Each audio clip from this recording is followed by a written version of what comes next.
মানৰ কেশৱদাৰ সপোন আছিলে। অকল কেশৱদাৰ নহয়, বহু নগঞাৰ সপোন। নগঞাৰ কলঙক লৈ নগাঁৱত কবিতা ৰচনা কৰিছিলে আমাৰ বিদগ্ধ পণ্ডিতসকলে। কিন্তু কালক্ৰমত কলংখন মৰি গ'ল, পুতি গ'ল। সেই কলংখনক পুনৰ বোৱাৰ দায়িত্ব লৈছিলে কেশৱদাই। অলপ দায়িত্ব ময়ো পালোঁ, কিন্তু গোটেইখিনি কেশৱদাই কৰিছিলে। অলপ ময়ো পালোঁ, ময়ো অবিভক্ত নগাঁৱৰ হিচাপে কিবা এটা কৰিব পাৰিলোঁ কাৰণে অত্যন্ত সুখী।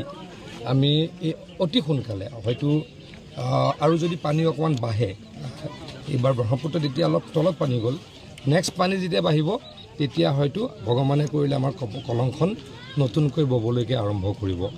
আকৌ কৈছোঁ, নগাঁৱৰ এইটো প্ৰত্যেকজন ব্যক্তিৰ আশা আছিলে, প্ৰত্যেকজন ব্যক্তিৰ আকাংক্ষা আছিলে।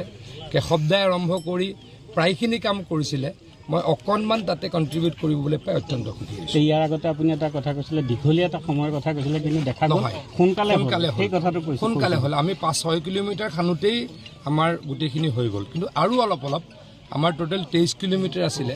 23 কিলোমিটাৰত আমি 6 কিলোমিটাৰ খান্দিলোঁ। আৰু অলপ অলপ জেগাত ক'ৰবাত অবষ্ট্ৰাকশ্যন আছে, সেইখিনিও নাইকিয়া কৰি দিম। ভালকৈ যাতে কলংখন বয়, তাৰ কাৰণে আৰু যিখিনি কাম কৰিব লাগে নিশ্চয়কৈ কৰিম। মানে আমিতো কালি খান্দিয়ে দিম। কোফাৰ দামটো কালিৰ পৰা যদি খান্দি দিওঁ 3 দিনত শেষ হৈ যাব।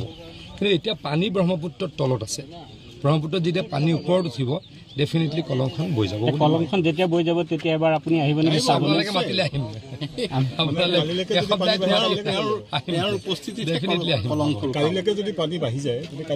কালিলৈকে বব যদি এইটো খান্দি হয়। প্ৰভাইডেড খান্দি 2 দিন লাগিব। মানে আমাৰ যিটো কোফাৰ দাম আছে 3-4 দিন লাগিব। সেইটো যদি আমি খান্দি চেষ্টা কৰোঁ, সেইদিনাখনে কলঙৰ পানী বৈ যাব। মানে এসপ্তাহ মেক্সিমাম ধৰক। ঠিক আছে, থেংক ইউ।